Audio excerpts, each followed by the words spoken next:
Funding for historic trails in northern Minnesota is provided by the citizens of Minnesota through the Minnesota Arts and Cultural Heritage Fund.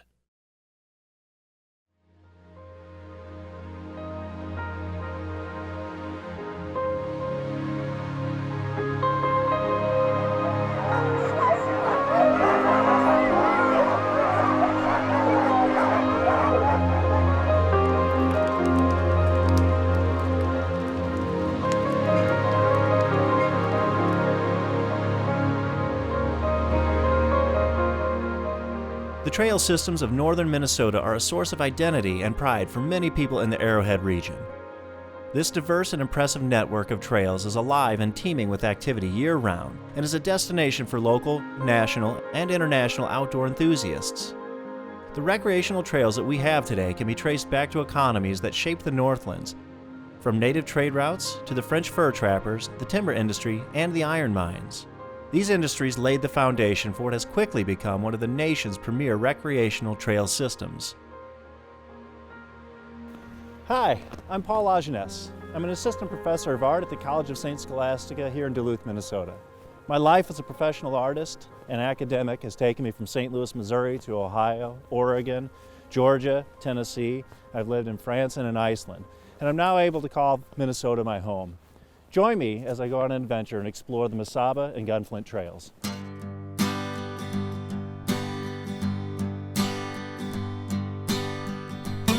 My name's George. I'm going to be your conductor on today's trolley. And up front is our motorman, Jim. So say hi to Jim. He's going to take us down the tracks today. Hi, Jim. The Mesabi Trail is an incredible asset. It's an incredible resource for this area. If you know any of the history of the Iron Range, we have a history of boom and bust. Tourism is one of the constants that we can depend on here on the Iron Range. The Arrowhead of Minnesota and the Gunflint Trail is pretty special, pretty unique area. There's nothing like it.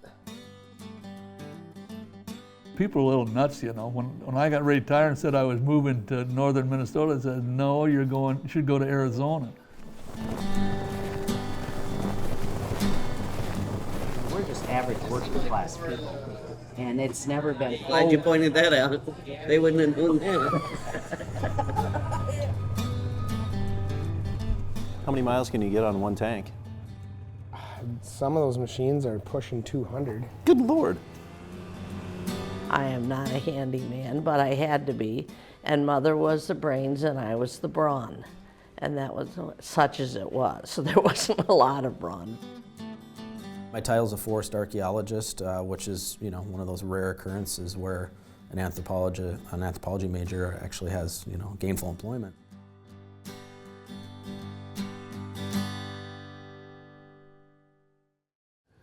Gang, this was the first mine in the state.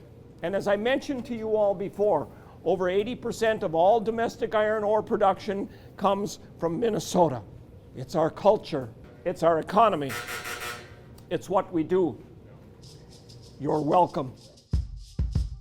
We have a very tight schedule that we need to maintain based on the movements of that hoist. So when it's leaving, so are we. When we are done in here, we're going out to that head frame. We're going to get into a cage, not an elevator, a cage, and be lowered just over 2,300 feet. That's almost a half a mile.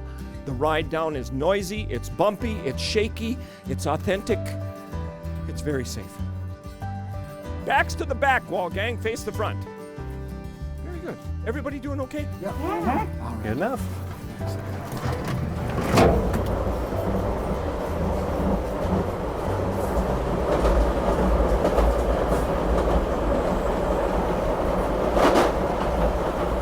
Thank you, sir. Gang, it's a little bit below, so step up and come on out.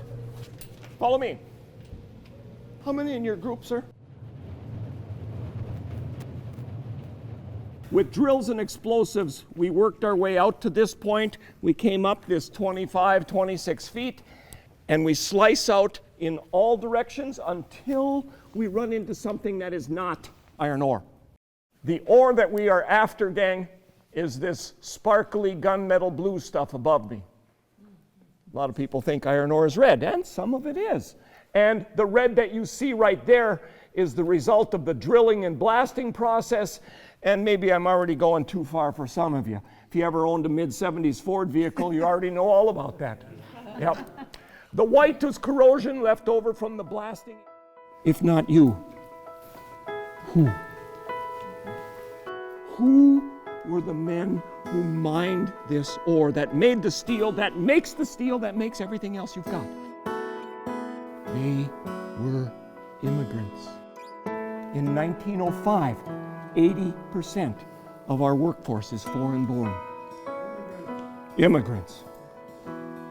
Where would we be, gang? What if we were treating them the way we do today?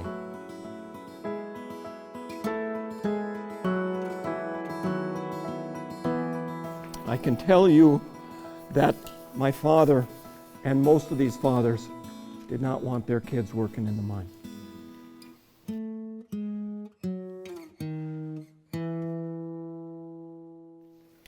My dad would be very disappointed to find me still working in a mine. When I was leaving the taconite industry, I had to write it to him because his hearing stayed in the bottom of the spruce mine under Eveleth, Minnesota. And all he had to say was, well, it's about time. It's education. That's what they are pushing for us. Okay, we're ready.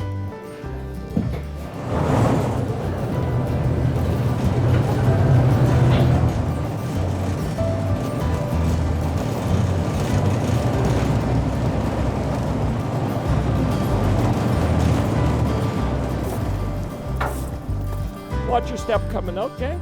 Once you're clear, take those hats off, crank them all the way wide open for us, please. Leave them upside down on the long counter in the hat room, and if you would, point those hats west. The only solution is to figure out how to do it without those negative environmental impacts. Right. Because we're not going to stop mining. That's proven. It almost seems like it's ratcheting up with the way technologies are changing and the demand. ubiquitousness. Every other month, you're going to hear some government, whether it's regional, local, or beyond, say, well, we need to increase the amount of renewable energy that we can provide by X percentage points. That requires all of these metals that they're talking about right now. That's right. And we have to be cognizant of the fact that within 20 miles of where we're shooting this right now, we contribute to 3 of the major watersheds for this continent. That's right. Our water's going to Hudson's Bay. Yeah. Right over there, it's down the Great Lakes. And right over there, right on the far side of those gray hills, which are all taconite dumps, it's going down the Mississippi. Right, of course. We don't want to send something to somebody else that they wouldn't want to get.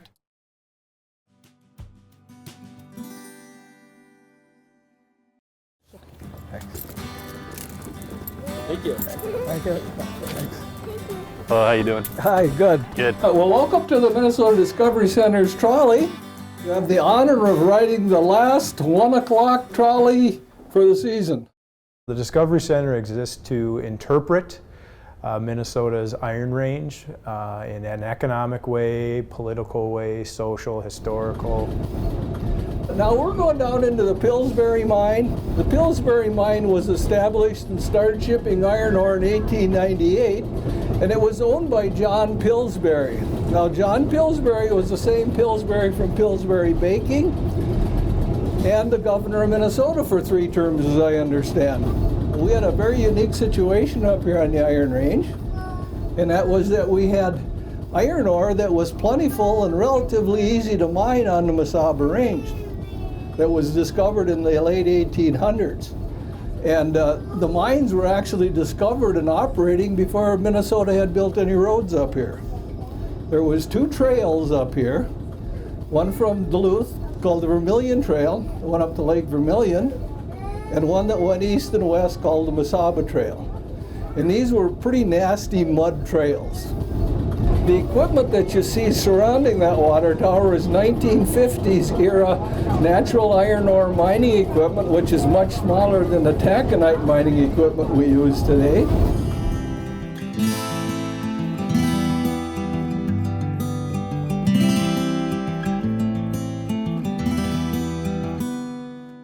When you get into these spaces, you really think about the conditions, and inside of this small chamber, it's completely filled with a motor, and you just have to imagine what it would be like to operate this thing all day, and how these people must not be able to hear after a couple of years. You really start to sympathize with the people with these working conditions in order to just even get this raw material out of here.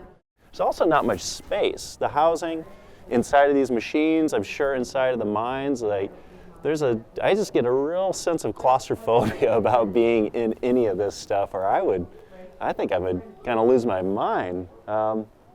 People are tough though, you know, they stick it out, and you're an immigrant from another country and you need to feed your family, so you just suck it up and do it.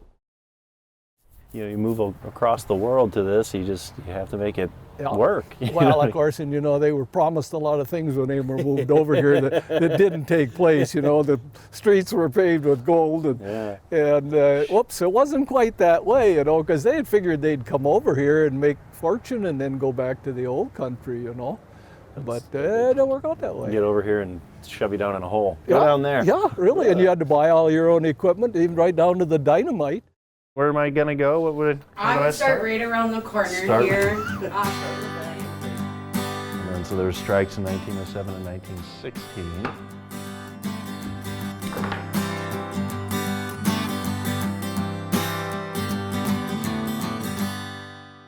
It was to some extent segregated, and that's the way the mining companies liked it, because then you could put people from different races or ethnicities on the same crew and they couldn't talk to one another, so they couldn't do things like union organizing.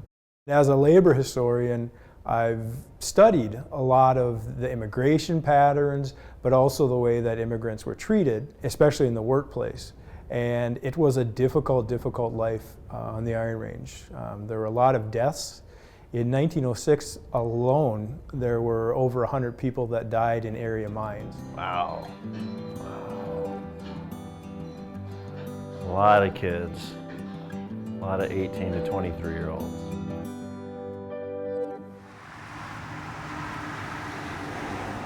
The immigrants here were not expensive. They were interchangeable parts in an industrial machine.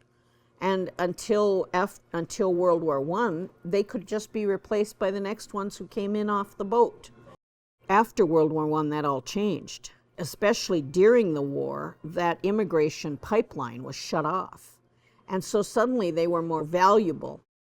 The first strike on the Mesabi took place in 1907, and they lost that one. But they put up the fight. 1916 was a different story.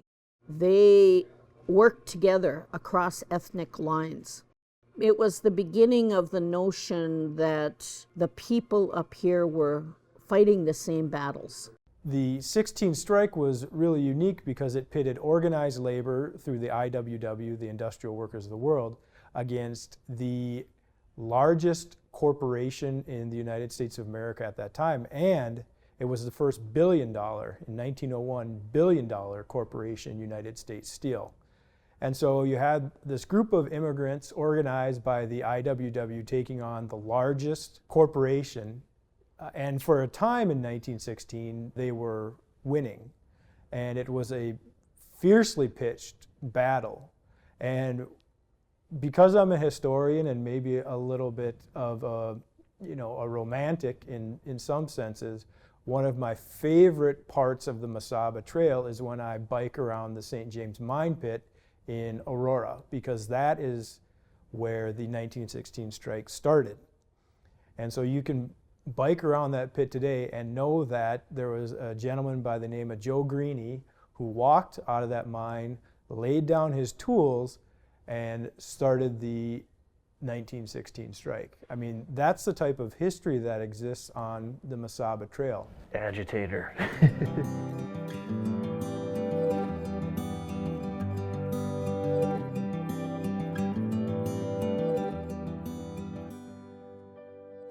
The immigrant population that came here and worked in these extraordinarily difficult conditions. I keep thinking about what winter was like. Limited light, a lot of snow, a lot of ice, and the native population had been here for many, many years prior to that. And so you really It makes me think about, getting out of that European, Eurocentric mindset of what life was like here. People were navigating the difficult weather and living conditions for centuries prior to that. The history, as far as a written record goes, up here is fairly short, right? I mean, you have some of the first accounts of this area coming out in written history from, French explorers like Le Vérendrye in the 1730s, 1740s, right? But if you look at history from a different angle, whether it be from Ojibwe oral history or from archaeology, the history is deep here, right? And it does go back to, we have evidence of folks utilizing northeastern Minnesota, 10,000, 10,500 years ago, right? So right on the heels of the retreat of the last glacial advance, we have people using resources and living on the landscape up here.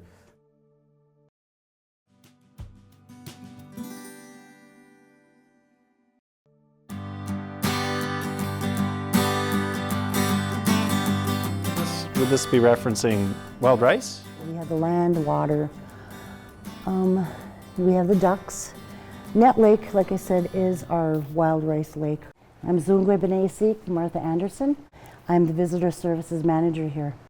We usually start off with talking about our Ojibwe migration. It depicts a sacred journey that drew the original Ojibwe people from their home on the Atlantic seaboard through the Great Lakes to the forests in the northeastern Minnesota.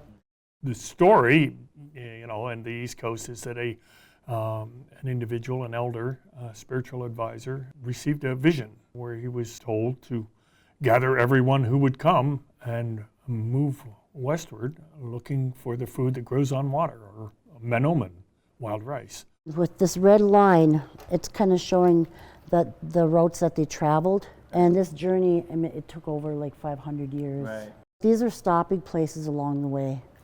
All these little with turtle-shaped island, Niagara Falls, sure. Detroit River, Manitoulin Island. So we had 7 stopping places along the way here. Our Bois Forte history and our culture needs to be passed on down to our younger generations. And the reason why we do that is so that they can carry that on down.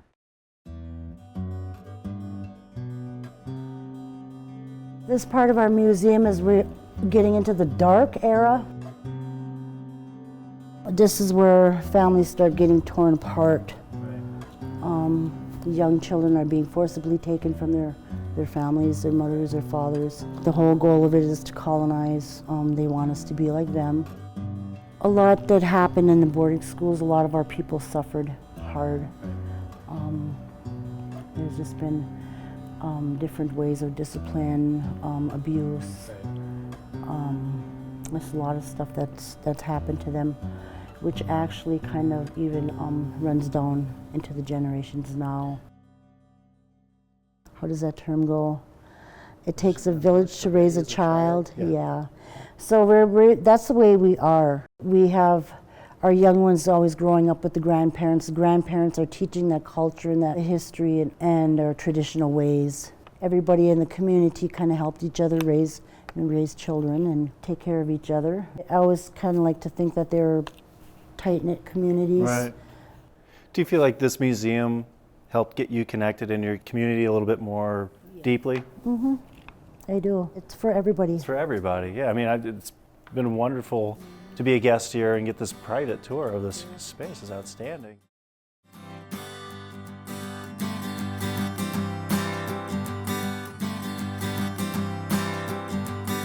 On the Iron Range, we sometimes have a little bit of a provincial attitude because we've got all these little towns. The one thing that's special and unique about the Mesabi Trail is it strings everybody together. So right now we have about 135 miles complete. When totally done, it'll be 155 miles. And at that point, we will string together 28 little communities, from Grand Rapids to Ely, from the Mississippi to the Boundary Waters. And to be able to travel that whole trail, you actually pass through a lot of these little communities. So it brings resources, tourism dollars to those little communities, but it also makes people aware of the Iron Range and all of our wonderful little communities. The actual trail that exists today that we know as the Mesabi Trail really began in 1986. any public lands that fall within their mining activities. That includes fallout from their smokestacks, dust fallout. If it falls within a certain radius, there's a public use in there. At the time, you know, it looked like a big venture, 132 miles in length. A major long segment of the Mesabi Trail in place, which would then be the attraction, the gravitational pull for getting people coming in from Lord knows where they may come from. James Obastar was probably a key link in that because he liked to bike. Jim was an avid, I would almost say a rabid cyclist. Oh my God, he loved to bike. And anybody who knew him knew how much he liked to bike. And even in his elder years, I know a lot of people couldn't even keep up with him once he got out there on his bike. He was long and respected in the U.S. Congress, and so he could get things done both on a national level and locally. And his love for biking really gave the movement to establish the trail some steam. It was kind of the brainchild of another gal. Her name is Liz Prebich. Liz was a county commissioner. She passed away, unfortunately, at a very young age. But she and Jim, this was kind of their passion, their idea. You know, so it's really fun for those of us who have been involved with the trail for a while to think back to those folks who are part of our legacy, but those folks who helped build this crazy thing. In the 1980s, there was a movement to put old railroads and railroad grades back to use, converting them into trails for the public. They were trying to find a way to make them viable again. They knew the trains weren't coming back, so we have to do something with them. There's this infrastructure there, and we're not using it. How do we take it and make it into an economic driver? It was up to us to kind of figure out, well, how do we get community A and B connected? You know, again, going back to the old rail corridors that existed at one time.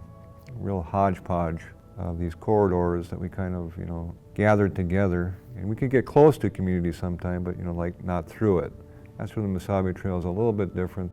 We wanted to bring it into the communities, the points of interest, lakes, streams, ponds, creeks, and so forth. So it worked well where you can be on a railroad grade for a while, and then we get off of it for a while, and then back on one, then off of one. So it's about a 50-50 mix.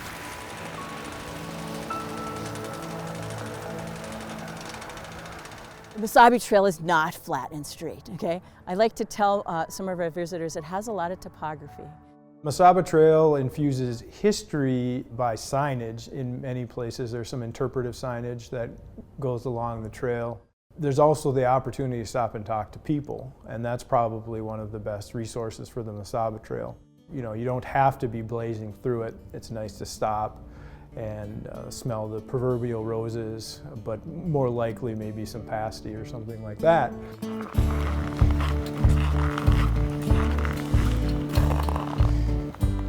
So we're at Carlson's Pasties in Bowabic, Minnesota, where I'm going to have the traditional pasty that has potatoes, carrots, onions, beef, pork, and salt, and rutabaga. Now, the history of this food, it's Welsh and English. Welsh, I believe, in its origin, and it's miners' food, and they would carry it in their pocket along down into the mine, and would use the crust as kind of a handle. This one's a little bit lighter weight. Well, this is definitely a very hearty meal and easy to eat. It's delicious, it'll keep you going all day long. It's really a sensory experience in many ways that is unlike anywhere else in Minnesota. It's nice that the trail is going to hopefully keep you thriving, right? Well, I like to keep people outside instead of playing computer games. Let's look at some stuff. I wonder if I need, I know I want. I mean, we're kind of lucky compared to living in Chicago. You got to drive 2 hours to get out of town. I had the experience, I lived in Atlanta, Georgia, and you know, my favorite things to do were 2 hours away. It gets people walking, it gets people biking. It's an economic driver for many of the communities.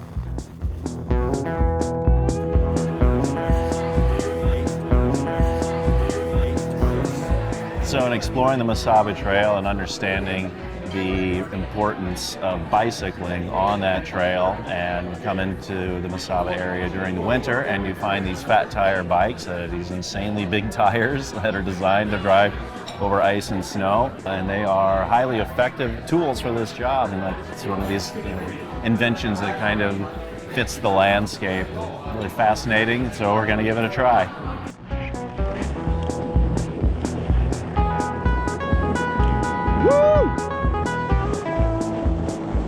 It's currently -5. It is not going to get warmer, so you really have to bundle up, and I'm not the only one out there. This is what these people do up here all winter long, and so you really understand the kind of relationship with the land, and cold doesn't stop you, so you find a lot of fun things to do all year long. And on the Mesabi trails, it's bicycling year-round.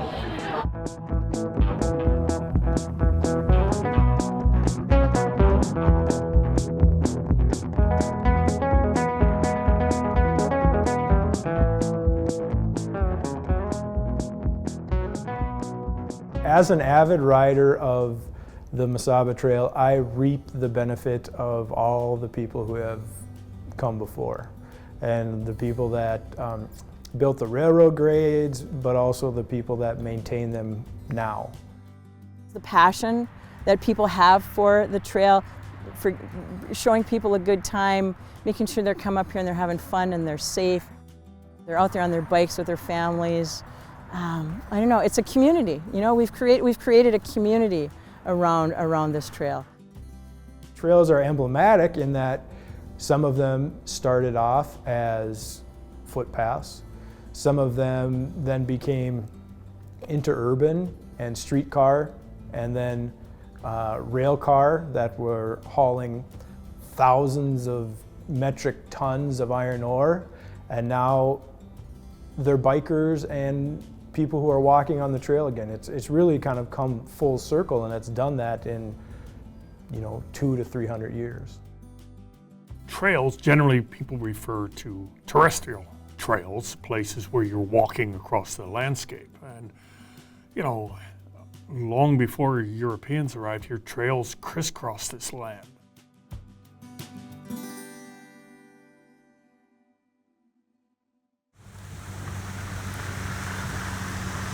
This is the museum for the Cook County Historical Society, and this used to be the lightkeeper's house. So everything came here by boat, pianos, livestock, visitors, mail. It was super busy. We even had some shipwrecks in the harbor here. So it's a really rich maritime history here. The first people that started arriving in the Grand Marais area was probably around the late 1800s. There were mining interests. There was the lumber, because you had cities being built, and who was going to supply them with all their lumber? Well, this was one of the areas with all the white pine forests. So you had people coming here to economically benefit from the land, and then you had people looking to settle, which here were primarily Scandinavians. I think you still get this sense of the wildness of it. I think you still get some of the sense of it as a frontier almost, right? And certainly that's how the Gunflint Trail really originated. 19th century, it was a frontier. It was a place where people in Duluth were hearing about the silver mines opening north of there in Canada along Whitefish Lake, and the big haul of silver coming off Silver Islet by Thunder Bay, and people were coming up there thinking that this was going to be the payout. There was a lot of exploration. This whole area has been, every inch of it, you think it's pristine wilderness, well, every inch of it has been traversed by somebody looking for minerals. The early Gunflint Trail was called Mayhew's Road or the Rove Lake Road. Mayhew had a post, a fur trade post, trading post that he was operating on Rove Lake by the early 1870s, mid 1870s, and he improved that, that road. And again, by road, you're probably just talking about a place where you could maybe, probably not even get a wagon up. It was a pack road, a tote road. I think the name Gunflint Trail stimulates some thought of this must be something special. It has an appeal of pioneers, and I think that's got to be a reason for people wanting to come up here and find out what this is all about. When I was a kid, I remember doing a road trip up there with my parents, and the concept of getting to the end of a road was not something that was in my mind, right? Like that you can drive and the road stops. And I remember being like 10 years old and asking my dad, I was like, well, like, why doesn't the road keep going? He's like, hey, it's the end of the road. It's kind of interesting that people will drive 57 miles to get up here to find this place, you know. It's become a destination more than just a place to go fishing. And we're right in this little bay here of Sagnaga Lake. And Grand Portage is way over east, over in this. Yeah, because I mean, they tried to do the iron ore, and unfortunately that did not work. They didn't have a good test quality or knowledge. I would say fortunately it didn't work out. Right, exactly. Because right now you have something very unique. Just even the drive up in here, like, this doesn't look like any place I've ever been. Our entire purpose was to tell the cultural and natural history of the Gunflint Trail. The largest mammal that you're going to find in this building, and you have to pretty much be standing underneath it in order to find it. The first resort was log, and it was built out by the main gate, and that would have been in 1931. And then after a couple years, then they decided, no, maybe we should move the lodge closer to the water. The owners were unpacking the dishes and getting ready for the guests to come. The dog came in, knocked over the oil lamp, and burnt it down to the ground. So then they decided, okay, we need to be resourceful, and that was Art and Ed Nunstead, the father and son. During the Depression time, they thought, how can we rebuild? So then they collected all the stone for this building from this area, got some local outer work stonemasons to come up from Grand Marais and build the structure that we have today. I mean, just don't really know about and hear much about trapping as a viable means of income past the Industrial Revolution, and it's interesting, like, so resorts, trapping. The owners, actually, of the resorts in the wintertime, that's how they were just sustaining. Once, you know, after the resort was closed, they needed a way to, you know, have their money, and so a lot of them would go out and trap. Some of the commercials were shot here on property, so this is right out front here. That's Sasha the Bear, and that is Earl Hammond. And in order for the canoe to stay flat like this, there was reports that he put cement sacks underneath Earl's seat to keep the canoe level, because otherwise Sasha, I guess, was like a 200 or 300 pound grizzly bear. In 2007, there was 9 members of the Gunflint Trail Historic Society that were looking for property to, hey, maybe we could do a museum, and they found this old building just sitting here empty, not being used at all. And it was in dire straits. I mean, it was not in good shape at all. Inhabited by a lot of wildlife. Yeah, and the doors were left open. No. At that time, the Forest Service wasn't sure what they were going to do with the facility. There was even talk that they might tear the facility down. And that even enhanced the local interest in preserving the facility. It was really a partnership of local folks up the Gunflint Trail that developed a 501(c) that saw in that structure, A, you know, a manifestation of kind of the early resort history in the Gunflint Trail, and B, a place to interpret that to the public. And so I think that's where the Forest Service, you know, a case study of where they succeed in that public interpretation piece is partnering with other organizations. So Chik-Wauk Lodge is it's a great example of that.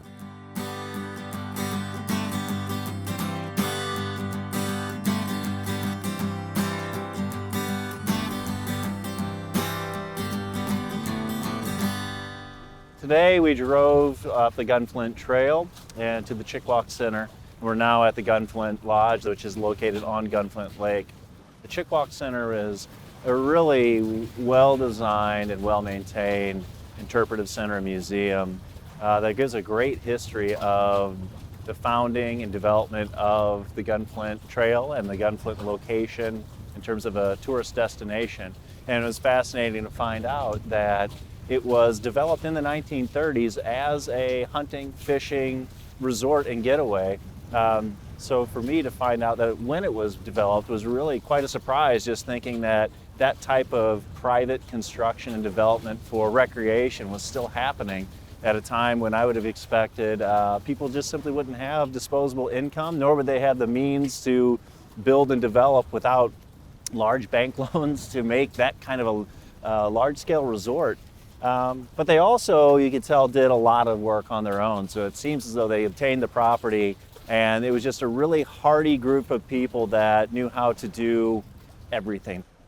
There's a level of humility and respect, so the things that they made were well made, but naturally fit into the landscape. And you can see the original buildings that are still here really are suited for the landscape. You don't find that kind of architectural hubris that you sometimes see where a building looks completely out of place. Here, everything feels quite natural and subtle and part of the landscape.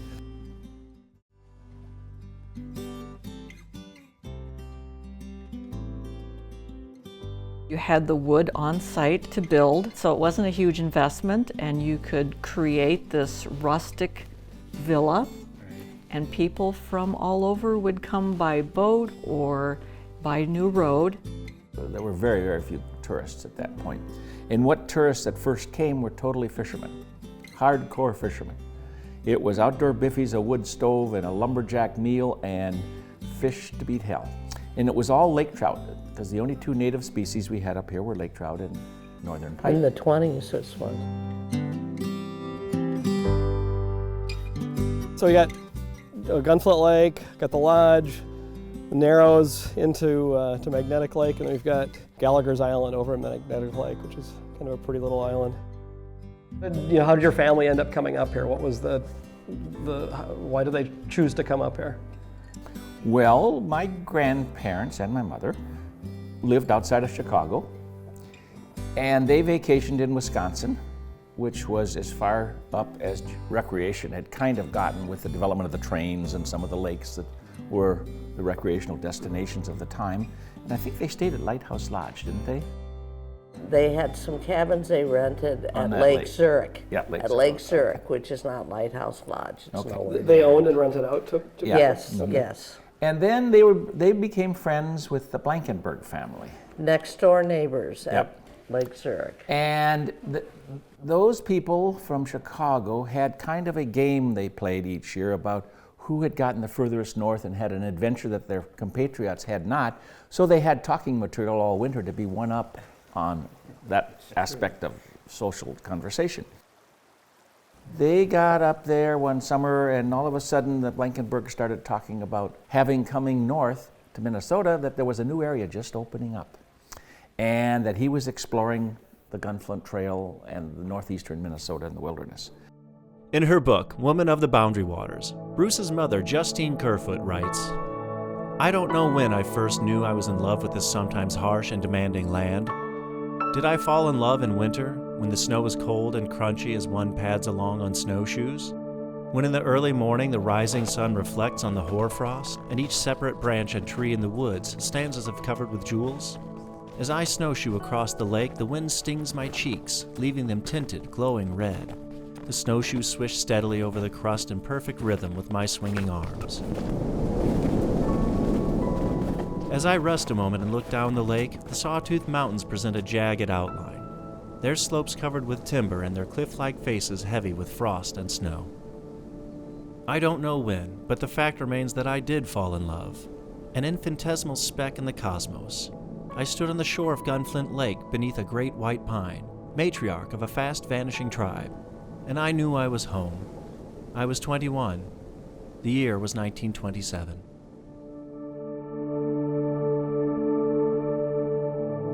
She talks about the natives that lived across Gunflint Lake, and how she learned to survive up here was those natives. And they had taught her how to trap and how to handle the winters up here. They, so to speak, introduced Mom to the wilderness and helped keep her out of trouble. And they helped her create her first team of dogs, which they didn't have a clue about, her mother didn't have a clue about, but she got some dogs from the Indians and some from other places and created a dog team to get around in the wintertime.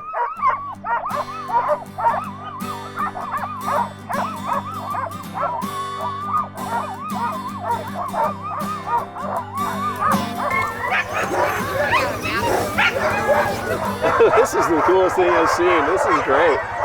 It's going to get even cooler. Yeah, I can't wait to see it take off.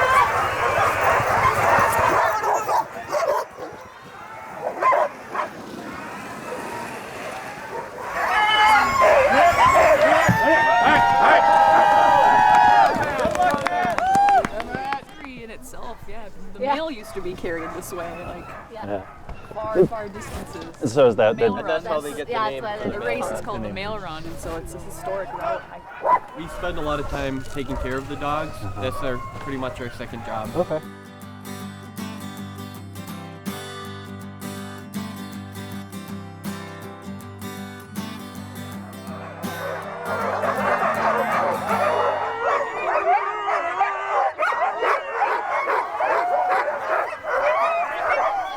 The musher will be doing anything from waiting on the sled to go to usually they get here early enough so they can have somebody else stand on the sled and then walk the line and make sure everybody's in the right spot, kind of get them excited, you know, make sure they've got a good attitude in mind. It started back in the 70s, and actually one of the guys that actually started it back in the 70s is our race marshal. When I was one of the two guys who went to Bruce Kerfoot at the Gunflint Lodge and said, "What do you think about starting a race at your lodge here?" So I ran to the Grand Mayor and he says, "That's a good idea." Yeah. How many participants are there now? There's 31 teams here today. Holy smokes. There's This is the massive. first class is the 12-door class, and they're in here. Okay. And they're going to run about 50 miles today. And then they'll rest for 5 hours and do it again. I followed my sister up here actually. She came up 80 something, 84 or something. Came up, my father brought her up on a trip in the winter and she fell in love with it and moved here the next spring. Just picked up and moved up here. And that's back in 84. There wasn't a lot of people that lived up here. There was very little, if any, full-time work. Right. And there were hardly any neighbors. So it was really, really isolated at that time. At the age I moved up here, I just turned 25. It was, I'm going to have to go to school. I'm going to have to make a professional decision here. And then I came up here and I thought, oh, I don't have to. Because I know how to work. Right. And that's all that mattered here. And I have worked ever since, and I worked really hard, and I've worked 2 and 3 jobs and had a couple businesses at work. I mean, none of it mattered because it was all worth it.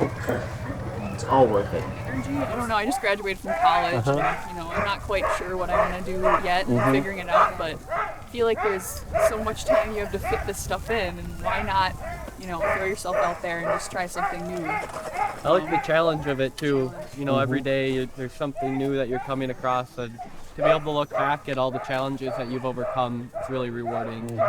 Know that you've come this far and makes other things look like small hiccups in the road later on.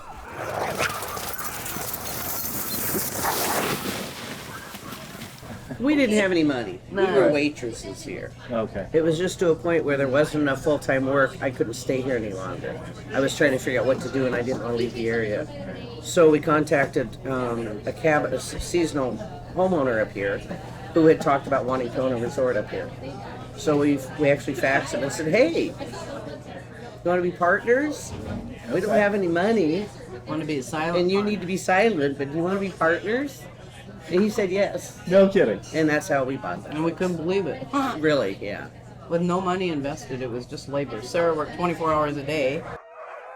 I like having to work to live. Like Yeah. I enjoy having to shovel myself home. And work like not in like the conventional sense, but in like I live in a dry cabin and have to haul water and like build a fire to stay warm. I enjoy that challenge. Most of my employees are college educated. They just want to live here, you know? So they wait tables so they can live on the Gunflint Trail.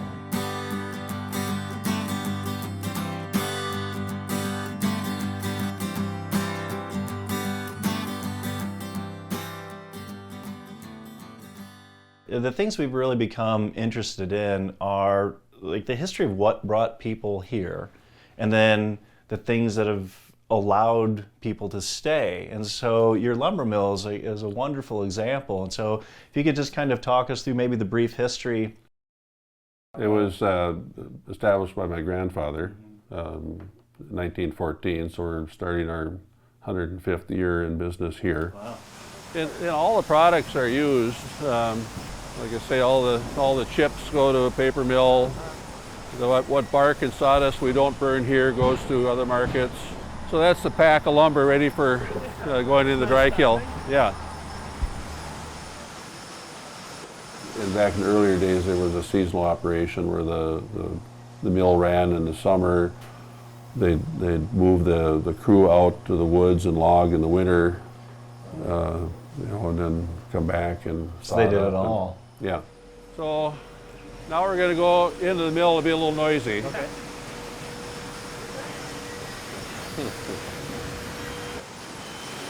So wood's coming in from outside.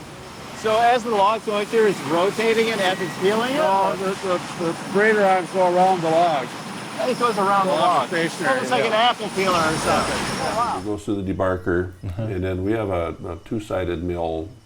So we take the bigger wood and go through a conventional carriage and head rig. We're going to load the carriage, and the carriage holds the log, and it goes in front of the saw and takes off a board at a time. Right in there in the machine doing the work. Right? Yeah, it's real work, yeah. It takes a skill set. I tell people when they come to work here, it's old-fashioned work. It isn't, you don't sit on a computer or play video games. It's real work. We use the profile head. Oh, wow. We make log siding. Oh, that's right, sure. The whole lumber industry moved from the East Coast, Maine, across. They jumped over to Michigan and then into Wisconsin and Minnesota because wood was the product they had back then. A lot of land was logged and cut over because people wanted to farm. So they had to eat and they had to build houses.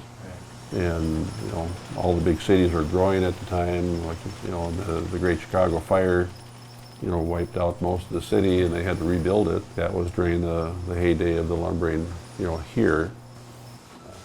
So a lot of that wood got, run into Chicago. Not only do you have to have the saws sharp, but you have to have them properly tensioned, otherwise they won't hang on the wheel. It takes constant attention just to make sure there's no lumps in it. And the tension's correct.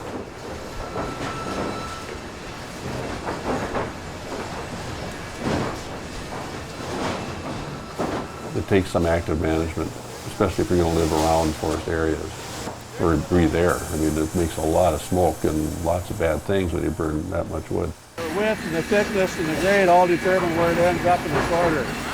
It takes a lot of money to manage a forest. So if you manage the forest by taking product off the forest, that covers the cost of doing the work and actually, returns money to the landowners. As she still input This is a sizable operation. It's been going for a long time.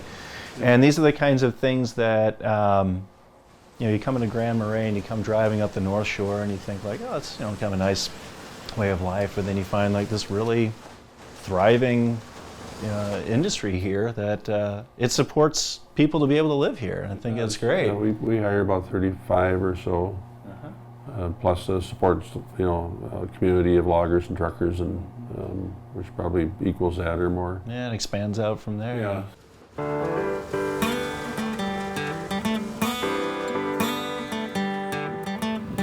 Most of our trail system here were originally logging roads.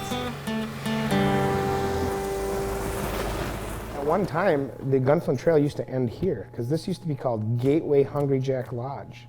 So it was gateway to the wilderness. Born and raised at the lodge here. The lodge has been in my family since right around 1970. Well, my dad, a Duluth native, grew up coming up to the Gunflint Trail area as a kid, and as he grew up, for hunting and fishing was kind of his draw to the area. And opportunity presented itself with getting involved in this place, and here we are coming up on 50 years later. We're also located on the Gunflint Trail Snowmobile system, managed by the local Cook County Snowmobile Club. They manage about 150 miles of local trails here that access from the Canadian border all the way down to the North Shore and beyond, down to Duluth and up to the Iron Range as well. So this trail system will actually connect all the way to Duluth? Correct. Holy smokes, I didn't realize that.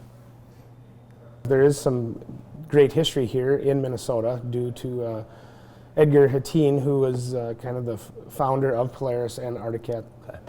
I didn't know those were Minnesota companies. Yeah, Thief River Falls and Roseau, Minnesota. Oh, no kidding. I'll send you guys out and check out this trail right here. Now you're going to get a variety of hills and rolling hills, and I mean, you're going to change in elevation, and you're just going to be going basically through the edge of the wilderness.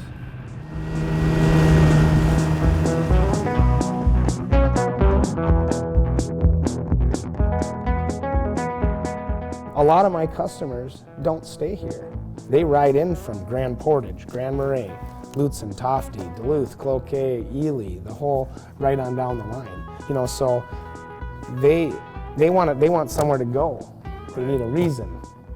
So the reason is to come and get gas and have a bite to eat and go on to the next.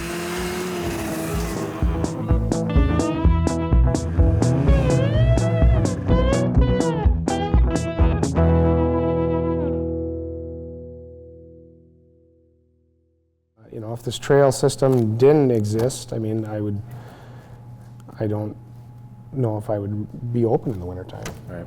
Back before snowmobiling what it was, back in, the 70s, I think the winters were a little more bleak. Pretty lean, right? Yeah. Oh, I've mentored a lot of people,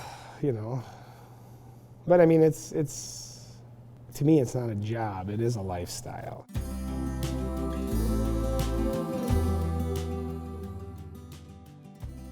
Not only our guests, not only ourselves, but the people, the residents in the area share so many of the things that we feel. That's why they're long-term residents of the area. Well, the trail is a community.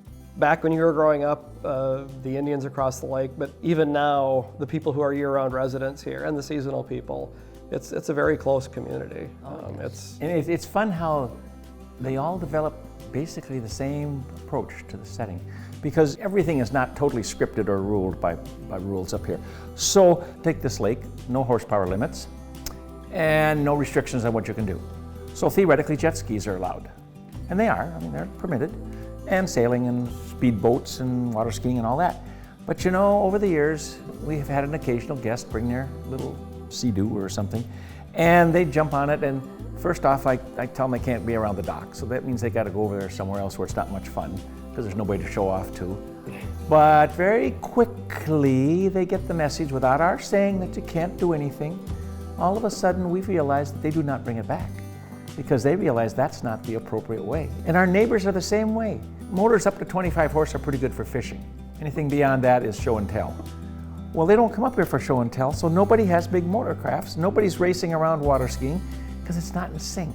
And we just don't have to tell each other that. That's the value of our community, and we all kind of see it the same way. The people that come into your life, specifically boys, it becomes a mentorship. And that is where our biggest work has been done in the past 25 years. In all of our businesses, that has been the most rewarding. I think the future of the trail, and for people that live around here all the time, is preservation of the historical character of the Gunflint Trail. Still, it's pretty incredible that we have this right here in northern Minnesota. Yeah. Diverse range of activities too. It's just crazy. Yeah, it kind of surprises people when they walk up this way. It's not what you think of when you think of Minnesota.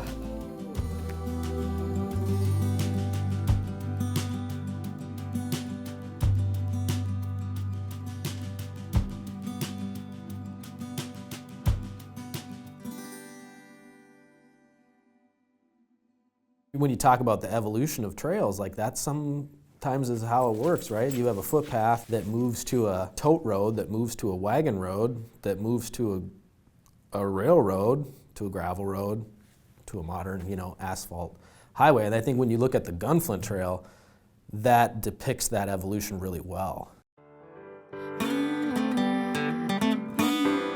Throughout Minnesota, that's the way transportation systems evolved in some cases, right? You know, but up here you have this little microcosm where you can still kind of see it.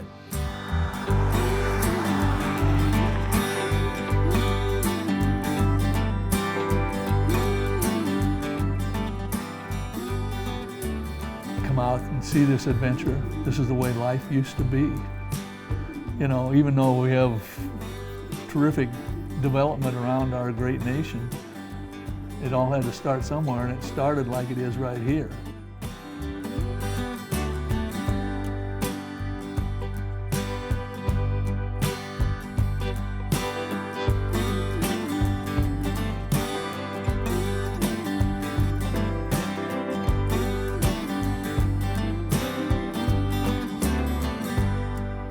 The opportunity to just explore the trail system, a very specific thing, in a very specific part of Minnesota, has been extremely rewarding because of the things that you find when you quiet down and slow down and really look.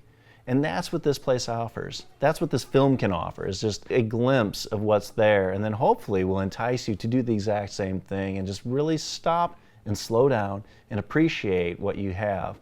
Not just because of the history of it, because of what is here and what the future will provide. Like, this is an extremely rewarding place. It offers a peace of mind that you simply can't get by going through your day-to-day operations. Come out here and be part of your land, be part of your home. The sun is so beautiful, God bless the sun, shining like heavenly stars above. The sun is so beautiful, God bless the sun. The sun is for everyone. We are so beautiful, bless everyone, shining like heavenly stars above. We are so beautiful, just like the sun. We are for everyone. We are for everyone.